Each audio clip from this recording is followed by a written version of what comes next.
سبحان الله والحمد لله ولا إله إلا الله والله أكبر ولا حول ولا قوة إلا بالله العلي العظيم، عدد خلقه ورضا نفسه وزنة عرشه ومداد كلماته. في أحد الأيام كان فلاحا يعبر مزرعته صباحا ذاهبا إلى المرعى الخاص به ليختار 6 خراف ليبيعها في السوق، ومن وقتها لم يعد إلى البيت حتى العصر من نفس اليوم.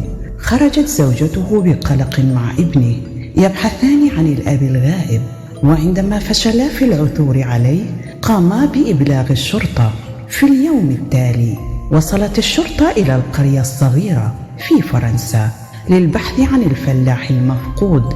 كان الفلاح رجلا ثري يمتلك الكثير من أرض القرية، وكان تجاوز 70 من عمره، واعتقدت الشرطة بأنه مات في مكان ما.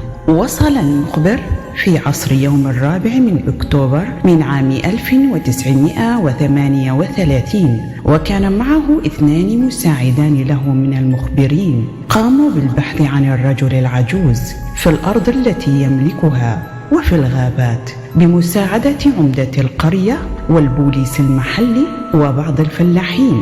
وبعدها أخذوا يفتشون البرق القريبة بالعصا الطويلة، فربما سقط الرجل في واحدة منها بسبب سنه وربما تعثر.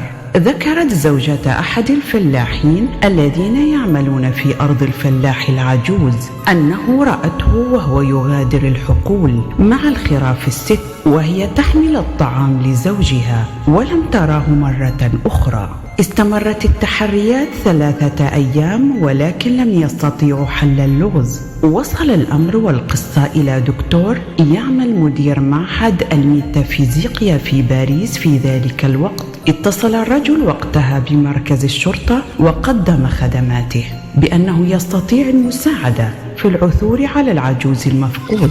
وافق المأمور وطلب من الدكتور الحضور للقرية. أجاب الدكتور بأنه لن يحضر، ولكنه يريد بعض الأشياء الصغيرة التي تخص العجوز المفقود. أحضروا له وشاحا أخضر للعجوز وأرسلوه إلى باريس. أخذ الدكتور الوشاح إلى شقة السيدة تعمل كوسيطة روحية، فلديها موهبة وحاسة سادسة بتلك الأمور، كما أنها تستطيع التحدث مع الموتى وأرواحهم وإرشادها. سألها الطبيب: هل تعرفين أي شيء عن الرجل صاحب الوشاح؟ وضعت الوشاح على مائدة أمامها وأخذت تنظر له مدة من الزمن، ثم قالت: كان يلبس ملابس خشنة جدا، سترة وسروال، لقد اختطفه أحدهم رغما عنه. كان يسير في حقل عالي وأدخلوه الغابة، وكان معه رجل يلبس معطفا أسود وقبعة سوداء. سأل الدكتور: وهل العجوز بخير؟ قالت: لا، فهو ميت أسفل التراب. فقال لها: وأين مكان جثته؟ قالت: بالقرب من القرية، رغم أنها لا تعرف أين المكان ولم تزره من قبل، ولكنها قالت المكان تفصيليا ورسمت خريطة للمكان الذي يوجد فيه جثة العجوز. ولكنه سألها عن الرجل الذي قتله، قالت: لا تعرف، ولكنه لا يمتلك كل الأصابع في أحد يديه. أرسل الدكتور تقريره للشرطة. أخذت الشرطة تبحث في الغابات عن المكان الذي رسمته السيدة، ووجدوا جثة العجوز المفقود، وكان مصابا برصاصة في رأسه.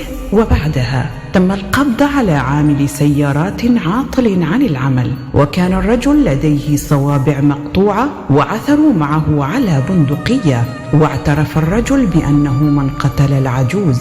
كان الرجل مصدوما لأنهم عرفوا بالأمر وبأنه القاتل، فلم يراه أحد يومها، ولم تخبره الشرطة شيئا لأنهم أنفسهم لا يصدقون ما حدث، وبأن هناك من يتحدث مع الموتى ويستطيع التواصل معهم.